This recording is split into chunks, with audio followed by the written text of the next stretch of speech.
Përshëndetje të nderuar zonja dhe zotri. Sot pranë jush do të sjell një rrëfim tepër të ndjerë, do të sjell një letër të gjetur më pas të një djali i cili sot nuk është në mesin ton. Një ngjarje tronditse në fakt i ka ndodhur një zonjës nga Shqipëria, e cila ka patur këtë djalë të vetëm, por fati ka dashur ndryshe të jetë në këtë jetë.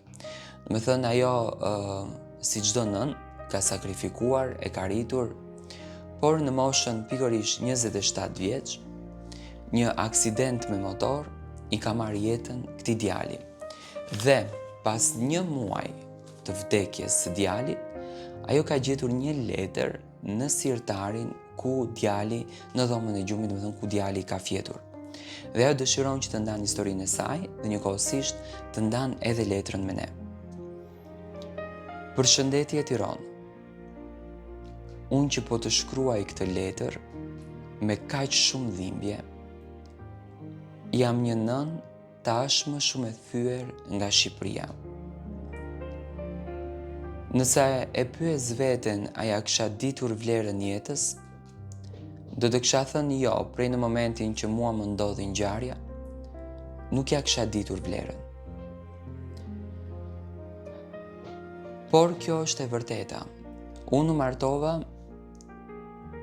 edhe pas martesës, një martesë shumë e lumtur, në jetë më erdhi një djalë. Një djalë që ishte si drita, i bukur, i ëmbël, i dashur, paqësor. Ta jepte bindjen ta pyesësh veten, a mund të gjen vendin ai në këtë botë kaq të rrejshme? Dhe kjo ishte pyetja që në fakt unë e pyesja çdo ditë në vete. A mund të jeti mbir pjesë e kësaj bote, e kësaj bote të trishtë, e kësaj bote të egër dhe shumë të ashpër? Rriteshte me një dashuri shumë të madhe për familjen, për shoqërinë, për vendin. Ishte shumë njerëzor dhe kjo e bënte tepër të veçantë. Kur mbaroi shkollën e mesme, unë isha konfuze. A ta çoja në Tiranë dhe të shkoja me të, apo ai të shkonte vetëm. Por si çdo nën që do më të mirën, normalisht studimet do t'i ndiqte vetëm. Shkoi në Tiranë, studioi dhe përfundoi me mesataren më të lartë. Ditët kaluan dhe u punësua si çdo i ri në Shqipëri në një call center. Aty punoj me shumë ndershmëri. Aty punoj me shumë njerëzillik. Dhe pikërisht aty njohu dashurinë e tij të parë. Dashurinë të cilën ai e ndau me ne si familje. Dhe ne u gëzuam shumë.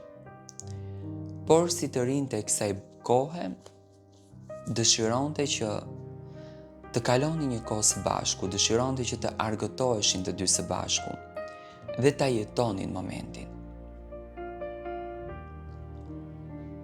Tani them që ditët kaluan shumë shpejt të jetës. Më përpara thoja, po kur do të rritet ky djalë, por djali u rit shumë shpejt.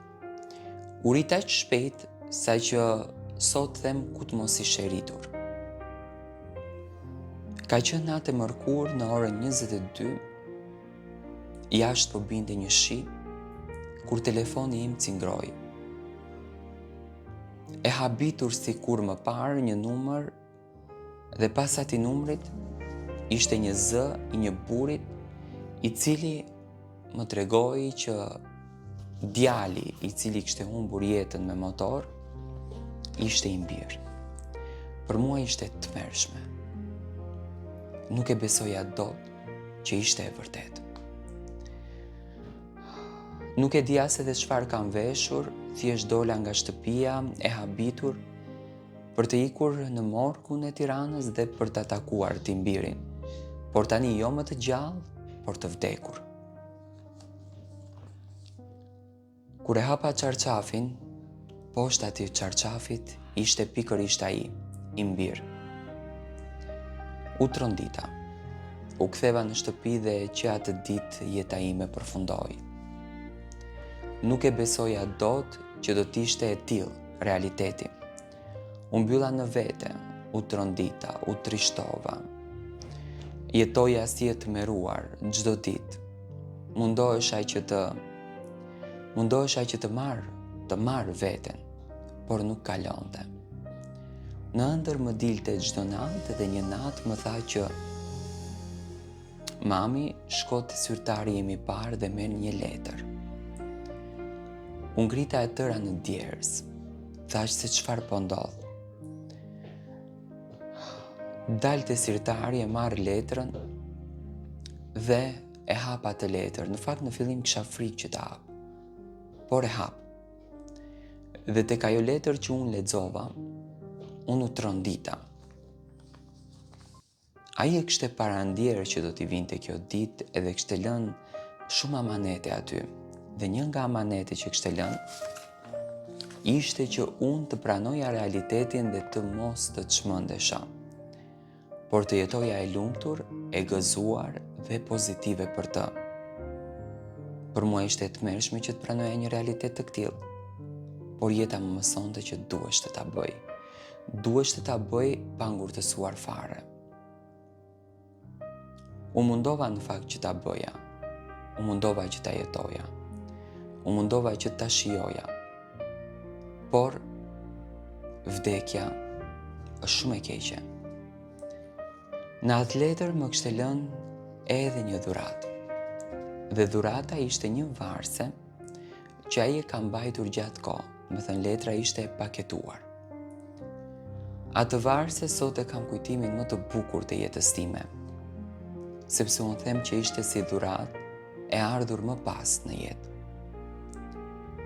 Por tani më kam frikën edhe të qaj, sepse mendoj që e shqetësoj.